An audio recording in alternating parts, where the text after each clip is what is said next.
जो SSCGD का result आया था अभी, उसके अंदर इस भाई का सिलेक्शन हो चुका है। आईटीबीपी के अंदर क्या है, जो ड्रेस होती है, उनकी वर्दी होती है, बिल्कुल इंडियन आर्मी से मिलती हुई होती है। क्योंकि कहते हैं ना, जो भाई आर्मी की तैयारी करता है वो सबको फालतू लगता है, लेकिन जिस दिन वो वर्दी के अंदर आता है ना, सब उसको सैल्यूट ठोक रहे होते हैं।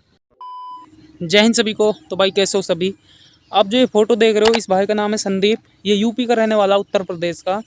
इस भाई की कहानी है जीवन की, एक मतलब मोटिवेशनल कहानी है, तो आपको सुननी चाहिए। आप लास्ट तक देखना, आपको एक बहुत अच्छा मोटिवेशन मिलेगा, ठीक है।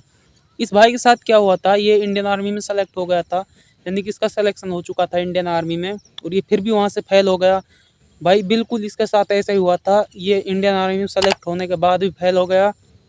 लेकिन भाई दुख लगता है सबको, जैसे कि सिलेक्शन हो जाता है, हमें पता लगता है कि मेरा सिलेक्शन हो चुका है, तो एक बहुत ही खुशी होती है, जो अपना सपना होता है वो पूरा हो जाता है। लेकिन बाद में फिर पता चलता है कि आप इससे बाहर हो चुके हो। लेकिन भाई इसने हिम्मत नहीं हारी, उसके बाद इसने मेहनत की, कोशिश की। अब इसका जो SSCGD के अंदर जो अभी रिजल्ट आया है, उसके अंदर इसका सिलेक्शन हो चुका है। इसका नाम, roll number final merit list में आया है, और बहुत सारे भाई इसमें सेलेक्ट हुए। तो भाई सबको बहुत बहुत बधाई यार, जो भाई सेलेक्ट हुए SSCGD में। और कमेंट जरूर करके जाना जो भाई SSCGD में सेलेक्ट हुए। इंडियन आर्मी के अंदर जब अग्निपथ स्कीम नहीं आई थी, मतलब अग्निपथ से पहले इस भाई ने अप्लाई किया था भारतीय सेना के लिए। इंडियन आर्मी के जो फॉर्म इसने अप्लाई किया, उसके बाद इसने इंडियन आर्मी का मेडिकल और फिजिकल क्लियर कर लिया था। उस वक्त क्या होता था कि जिनके पास NCC का C सर्टिफिकेट होता था, उनका एग्ज़ाम नहीं होता था इंडियन आर्मी के अंदर। उनका बस मेडिकल फिजिकल क्लियर करो और डायरेक्ट उनको सिलेक्शन दे दिया जाता। लेकिन प्रेजेंट टाइम में ऐसा कुछ नहीं। प्रेजेंट टाइम में चाहे NCC का कोई भी सर्टिफिकेट है, उनका सबका एग्ज़ाम होता है, बाद में उनको नंबर उसके मिलते हैं। और इस भाई के पास NCC का C सर्टिफिकेट था, इसने मेडिकल फिजिकल क्लियर कर लिया था। तो यही है कि इसका कंफर्म सिलेक्शन हो चुका था इंडियन आर्मी के अंदर। इसने जो यार दोस्त हैं, उनके बीच में पार्टियां भी हो चुकी थी, घर में चारों तरफ खुशी का माहौल था, सबको यही था। इस भाई को यही था कि अब मुझे ट्रेनिंग पर जाना है फाइनली।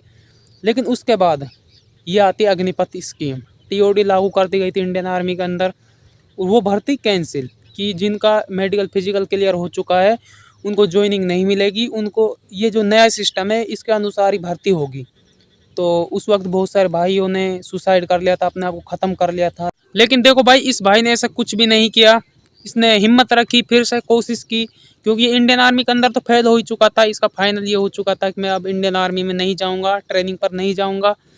तो फिर भी इसने हिम्मत रखी। अब जो SSCGD का रिजल्ट आया था अभी, उसके अंदर इस भाई का सिलेक्शन हो चुका है और ये ट्रेनिंग पर जाएगा। SSCGD में इसका जो सिलेक्शन हुआ वो ITBP में हुआ है, और इसका भाई का जो सपना है वो ITBP था। क्योंकि ITBP के अंदर क्या है, जो ड्रेस होती है, उनकी वर्दी होती है, बिल्कुल इंडियन आर्मी से मिलती हुई होती है। तो इस भाई का सिलेक्शन हो चुका है इंडियन आर्मी के अंदर। तो फाइनली इसका सपना पूरा हो चुका है, जो इसका वर्दी पहनने, फौजी बनने का जो इसका सपना था। तो भाई देखो, हिम्मत तो हारो मत, ठीक है। लोग आपको बोलेंगे, क्योंकि कहते हैं ना, जो भाई आर्मी की तैयारी करता है वो सबको फालतू लगता है, लेकिन जिस दिन वो वर्दी के अंदर आता है ना, सब उसको सैल्यूट ठोक रहे होते हैं। और ये सच्चाई है यार। तो भाई इस भाई की कहानी आपको कैसी लगी, इसके लाइफ स्टोरी कैसी लगी, कमेंट में ज़रूर बता कर जाना। अगर आप थोड़े भी मोटिवेट हुए हो तो लाइक ज़रूर करना वीडियो को, और चैनल पर नए तो सब्सक्राइब कर लेना, क्योंकि मैं बहुत सारी चीज़ें लाता रहता हूँ मेरे यूट्यूब चैनल पर ऐसी ही। तो आज की वीडियो में इतना ही, किसी नए वीडियो में मिलेंगे, तब तक के लिए जय हिंद, जय भारतीय सेना।